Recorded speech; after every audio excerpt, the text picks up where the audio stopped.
आप सभी कैसे हैं? आई होप आप सभी अच्छे होंगे। तो हमारा बहुत ही बड़ा पर्व आने वाला है जिसे हम लोग कर्म पर्व के नाम से जानते हैं, और जो लोग नहीं जानते हैं उनके लिए खास करके आज का वीडियो लेकर के आए हैं। तो आज का वीडियो बहुत ही इम्पोर्टेंट है। तो झारखंड के रहने वाले सभी आदिवासी हैं या नहीं भी हैं और यहाँ के रहने वाले हैं, तो उनके लिए जोहार, जय धर्मेश। आप सभी कैसे हैं? आई होप आप सभी अच्छे होंगे। तो हमारा बहुत ही बड़ा त्यौहार या नहीं भी है और यहाँ के रहने वाले हैं, तो उनको तो इसके बारे में पता होना ही चाहिए। और अगर नहीं है तो आज का वीडियो बहुत ही इम्पोर्टेंट है, तो हम बताएंगे आज के वीडियो के द्वारा।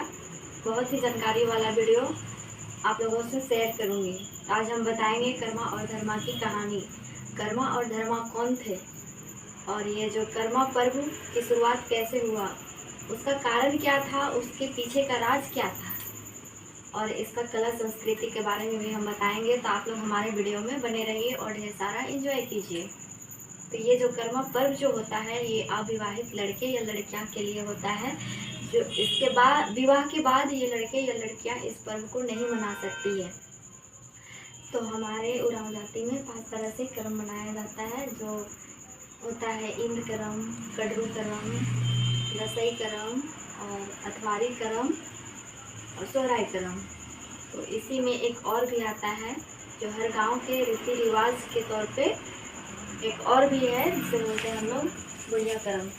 ये बुढ़िया कर्म मनाने का खास ये कारण होता है, जैसे कि कोई गांव में पानी नहीं आता है, पानी का अभाव हो जाता है, खेती बाड़ी करने में बहुत सारी मुश्किलें आने लगती है, तो ये सारा दिक्कत पड़ने लगता है। तो ये गांव का नियम होता है कि वर्षा देव को खुश करने के लिए ये नियम होता है गांव का। तो ये गांव के बूढ़े बुजुर्गों के द्वारा इस कर्मा को मनाया जाता है। तो गांव के बूढ़े बुजुर्गों ने कर्मा को डाल के ला के और गांव के अखड़ा में गाड़ के और कर्मा पर्व को मनाते हैं।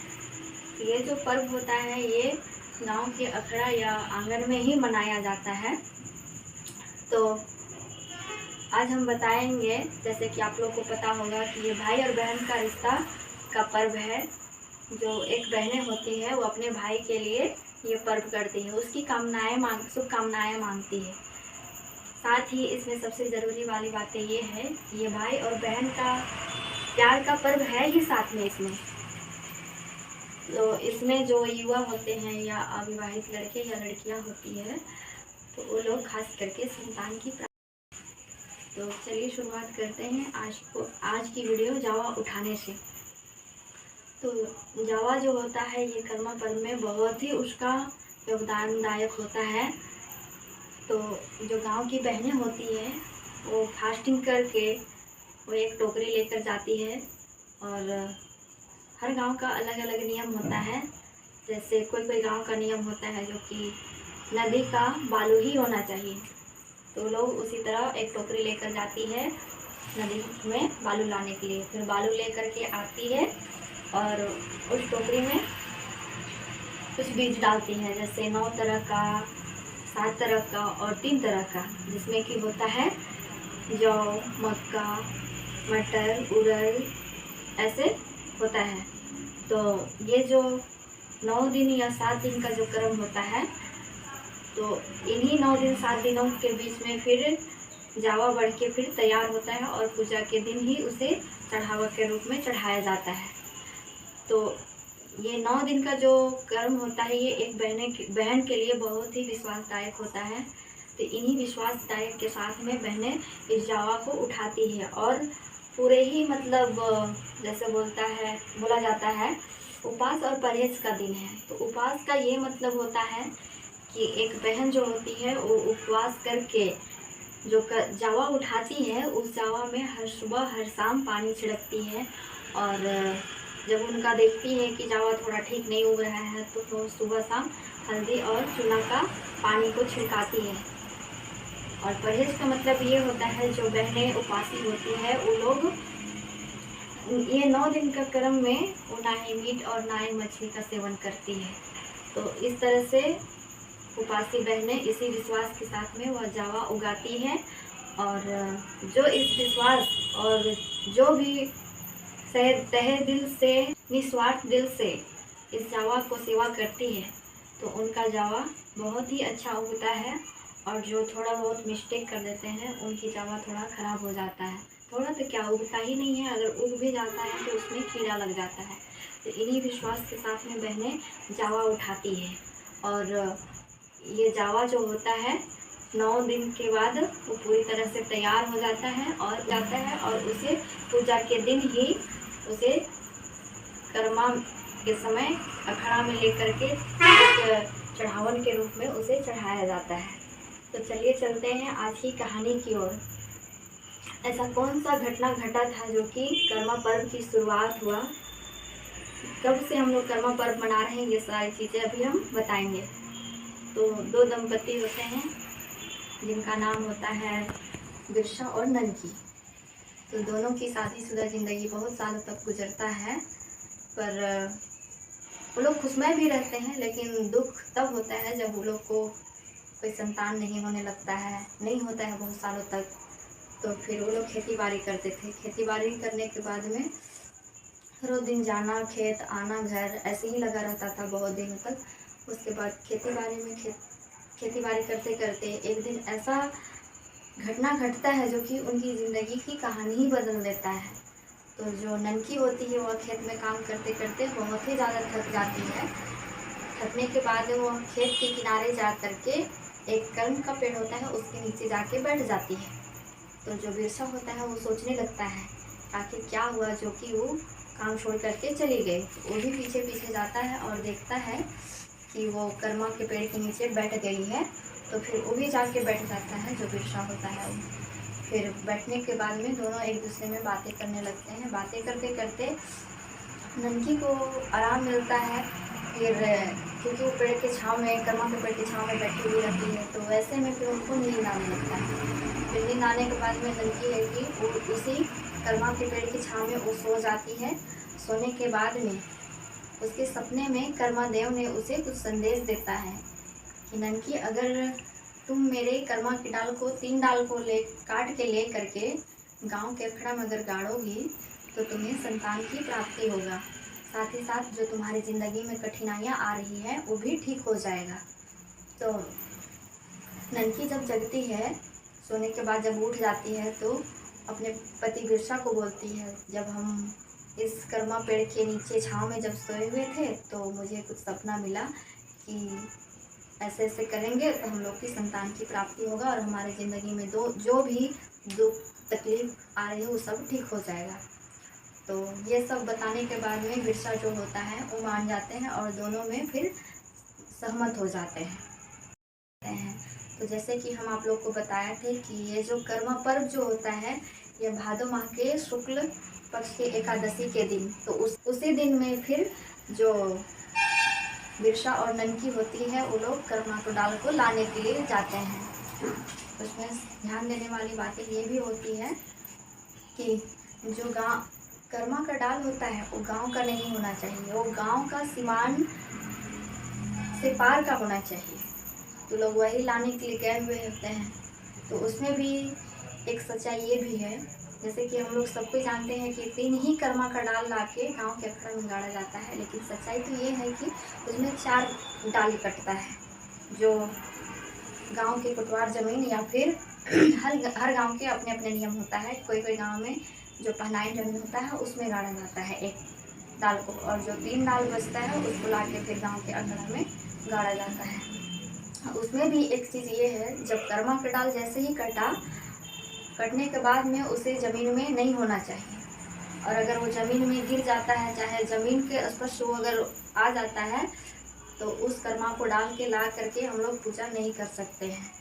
इसीलिए जैसे ही कर्मा का डाल कटता है वैसे ही हम लोग जो कर्मा का डाल का निचला छोर जो होता है उसमें 3 सखुआ का पत्ता और जो जीरा नामक जो घास होता है उसे हम लोग लपेटते हैं। उसके बाद ही फिर उस कर्मा को डाल को ले करके आते हैं और अखड़ा में गाड़ा जाता है। तो जैसे लोग को कर्मा देव ने संदेश दिया था वैसे ही फिर ला करके वहाँ पे गाड़े कर्म जो बिरसा और नन्ही होती है वो। कर्मा पर्व मनाने के जस्ट 1 साल बाद ही उन दोनों को जुड़वा पुत्र की प्राप्ति होता है, जिनका नाम होता है बड़ा वाला बेटा का कर्मा। और ऐसे करते करते धीरे धीरे करके उनके 7 बेटे होते हैं और 1 बेटी होती है। फिर पूरा भरा पूरा परिवार होता है, पूरा खुशहाली ज़िंदगी वो लोग जीने लगते हैं। दिक्कत तब जब होता है जब वो उनका परिवार बड़ा हो जाता है। तो हम लोग को भी पता है कि जिनका परिवार बड़ा होता है उनका थोड़ा बहुत मुश्किलें होती है खाने पीने हर चीज़ को लेके। तो यही सब कठिनाइयाँ होने लगा था। तो जो कर्मा होता है उनका बड़ा बेटा, तो वो सोचता है कि क्यों ना हम लोग कमाने के लिए प्रदेश जाए। तो प्रदेश जा कर के कुछ पैसे कमाएंगे तो थोड़ा बहुत जैसे चल रहा है उनका घर, वैसे उससे थोड़ा ज़िंदगी अच्छा चलेगा। ऐसे सोच करके अपने कुछ भाइयों को, उसका छोटा भाई जो होता है धर्मा, उनको बोलता है कि हम लोग का घर में थोड़ा बहुत कठिनाइयाँ हो रहा है, अब परिवार बढ़ गया है तो तुम प्रदेश चलोगे। तो उनका भाई जो होता है धर्मा, वो बोलता है कि नहीं, हम अपना घर द्वार जमीन जगह अपना जो भी मतलब खेत खलिहान ये सब हम लोग छोड़ के क्यों जाएंगे, तो हम नहीं जाएंगे। तो ऐसे बोलता है धर्मा। तो जो कर्मा होता है वो अपने कुछ भाइयों को लेकर के वो प्रदेश चला जाता है। ऐसे प्रदेश जाने के बाद में धीरे धीरे करके बहुत दिन बीत जाता है। फिर कर्मा जो होता है वो सोचने लगता है कि अब हम काफ़ी सारा पैसा कमा लिए, जिस मुसीबत से हम आए हुए थे यहाँ प्रदेश, तो हम धीरे धीरे करके अब हमको लगता है कि हमें घर लौटना चाहिए, क्योंकि बहुत सारा हम अब पैसा कमा चुके हैं। ऐसे सोचता है और कर्मा फिर घर आने के लिए लौटने लगता है। तो उनका लौटने का वही डेट होता है जो जैसे बताया हम भादो माह के शुक्ल पक्ष के एकादशी के दिन ही। और उस दिन जो धर्मा होता है वो गांव के अखड़ा में 3 डाली को ला करके गाड़ता है और पूरे गांव वासी मिल करके पूरे रिझ रंग के साथ में पूरा कर्मा देव का पूजा करते हैं और नृत्य कला करते हैं। तो फिर जब आने लगता है कर्मा, तो आते आते गांव पहुंचने से पहले उसे एक ग्वाला दिखाई देता है। तो उस ग्वाले को बोलता है, ओ ग्वाले, तो जा करके तुम मेरे भाई और मेरे परिवारों को बताओ कि तुम्हारा बड़ा बेटा कर्मा प्रदेश से घर आ रहा है, तो तुम लोग उसका स्वागत का तैयारी करो। तो वो तुम लोग को लेने के लिए बुलाया है। तो ऐसे जा करके वो ग्वाले बताता है उनके छोटे भाई धर्मा को। पर धर्मा जो होता है वो कर्मा देव की पूजा करने में बहुत ही ज़्यादा उलझ जाता है, तो वो नहीं जा पाता है वो अपना बड़ा भाई कर्मा को लेने के लिए। तो जब आके करके देखता है कर्मा, गांव पहुंचता है तो देखता है कि अखड़ा में सब कोई कर्मा देव की पूजा कर रहे हैं, बहुत ही ज़्यादा नाच देख रहे हैं। तो उसे लग गया बहुत ही ज़्यादा गुस्सा आने के बाद में वो क्या किया, वो कर्मा का डाली को उखाड़ करके नदी के पार फेंक दिया। जब कर्मा ने ऐसा किया उसके बाद से उनकी ज़िंदगी की पूरा कहानी ही बदल गया। तो उनकी ज़िंदगी में बहुत सारी कठिनाइयाँ आने लगी, तकलीफ होने लगा, इतना तक कि उनका गांव में फिर सूखा पड़ने लगा और उनको खेती बाड़ी भी नहीं होता था, अच्छा से खाने पीने के लिए भी नहीं मिलने लगता है। तो फिर वो सोचने लगता है कि आखिर हम ऐसा क्या किए जो कि मेरे साथ ऐसे हो रहा है। तो उसको फिर एक आकाश से एक आकाशवाणी मिलता है, कर्मा, ये जो तुम्हारे साथ हो रहा है ना, वो तुम्हारे कर्म के चलते ही ये सारा पाप तुम्हें मिल रहा है। तो तुम कर्मा देव के अपमान किए हो ना, उसी का तुम्हें सज़ा मिल रहा है। अगर तुम चाहते हो कि जैसे पहले तुम्हारा ज़िंदगी था उसी तरह अभी गुजरे, तो जिस तरह से तुम कर्मा का डाल को उखाड़ के फेंके हो उसी तरह से फिर से तुम लेकर के आओ और गांव के अखड़ा में उसे गाड़ो। तो फिर जिस तरह से आकाशवाणी मिलता है तो सोचने लगता है कि कर्मा, अगर सच में हम ऐसे करेंगे तो मेरी ज़िंदगी में फिर से खुशियाँ आएगी, तो हम ये सारा करेंगे बोलकर सोचता है कर्मा। और फिर उसी कर्मा की डाल की तलाश में वो निकलता है। फिर वो खोजते खोजते उनको अचानक बहुत ज़्यादा प्यास लग जाता है। प्यास लगने के कारण वो सोचता है कि अब हम कहाँ पानी पिए। तो उनको एक तालाब दिखाई देता है। तालाब दिखाई देता है तो वो जाता है तालाब के किनारे और ऐसे करके वो अपने हथौली में उठाता है पानी पीने के लिए। तो जैसे ही वो पीने के लिए उठाता है पानी तो उसमें देखता है कि बहुत सारा कीड़ा रहता है। तो कीड़ा के कारण वो पानी नहीं पीता है। फिर वो सोचने लगता है कि प्यास लगा, पानी भी हम नहीं पी पाए, अब हमें बहुत ज़ोर से भूख लग रहा है, अब क्या खाएं। तो फिर ऐसे सोचते सोचते जाते ही रहता है कि उसे एक चुगुटा मिलता है, जो कि बोलता है जा कर के, और चुगुटा सो हमें बहुत ज़्यादा भूख लगा है, तो क्या तुम मुझे खाने के लिए कुछ चूड़ा दोगे। तो उस चुगुटा ने उसे चूड़ा देता है खाने के लिए। तो उस चूड़ा को जैसे ही वो मुँह में डालता है, तो उसमें जितना का चूड़ा नहीं उससे ज़्यादा उसे कंकड़ मिलने लगता है। तो कंकड़ मिलने के चलते उस चूड़ा को भी वो नहीं खा पाता है। फिर वो सोचने लगता है कि अब हम क्या करें, भूख भी लगा है, प्यास भी लगा है, खाने को भी मिला तो उसमें भी कंकड़ था, पीने को मिला तो उसमें भी कीड़ा था। ऐसे सोचते जा ही रहा होता है कि उसे एक खीरा का बारी मिलता है। खीरा का बारी मिलता है तो वो सोचता है कि अब पेट भरने के लिए कुछ तो चाहिए। ऐसे सोच करके फिर खीरा तोड़ता है उस बारी से। तो जब खीरा तोड़ता है तो देखता है कि उसमें भी कीड़ा होता है। तो उस कीड़ा के चलते फिर उस खीरा को भी वो नहीं खा पाता है। तो फिर वो बहुत ही ज़्यादा निराश हो जाता है। मतलब ये होता है, जो कर्मा और धर्मा जो था वो दोनों भाइयों का ही ये त्यौहार होता है, उन्हीं का धर्म होता है। और जो बीच में आता है कोहड़ा लखे बेटा, उसका मतलब ये होता है कि जिस तरह से हम बताए थे चूड़ा, खीरा और चना, ये सभी का आप लोग से जिक्र किए थे। तो ये सभी हम लोग उपासी बहनें होती हैं, वो लोग कर्मा की पूजा में हम लोग भाग लेते हैं। तो ये सारे एक टोकरी में लेकर के जाते हैं और कर्मा देव को हम लोग चढ़ावन के रूप में चढ़ाते हैं, ताकि आने वाले दिन में ये सारी चीज़ का हम लोग सेवन किए रहेंगे तो हम लोग का आने वाला दिन में ये सारा चीज़ का दिक्कत ना पड़े। और ये जो होता है कोहड़ा लखे बेटा, इसका मतलब ये होता है कि हम लोग कर्मा देव से आए मांगते हैं कि ये कर्मा देव, तो अभी तो हम लोग शादीशुदा नहीं है, तो अभी हम लोग बच्चे के रूप में इस खीरा को चढ़ा रहे हैं। तो जब हम लोग का विवाह हो जाएगा तो हम लोग को आने वाली ज़िंदगी में संतान की प्राप्ति हो। जिस तरह से और ननकी ने इस कर्मा देव की पूजा को करके उन लोगों ने संतान की प्राप्ति की थी, उसी तरह से हम लोग को भी संतान की प्राप्ति हो। ये सोच के यही शुभकामनाओं से हम लोग कर्मा का पर्व को मनाते हैं। तो आप लोग को हमारी ओर से कर्मा की बहुत बहुत धन्यवाद, बधाई हो। और आप लोग जिस कामनाओं से ये कर्मा पूजा को कीजिएगा, भाग लीजिएगा, तो कर्मा देव की कृपा हमेशा आप लोग को मिलती ही रहेगी। और हम लोग भी आप लोग के लिए दुआएं करेंगे कि जो चीज़ भी आप लोग मांगिए कर्मा देव से, तो वो सारा चीज़ आप लोगों को कर्मा देव पूरा करे।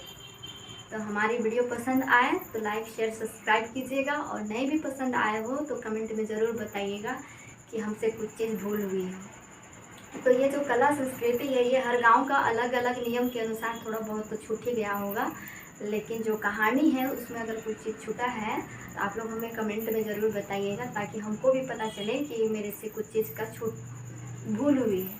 तो उसके लिए हम आप लोग से माफ़ी चाहते हैं। और अगर वीडियो अच्छा लगे तो हमारी वीडियो को लाइक शेयर करना बिल्कुल ना भूलें। तो थैंक यू, बाय बाय।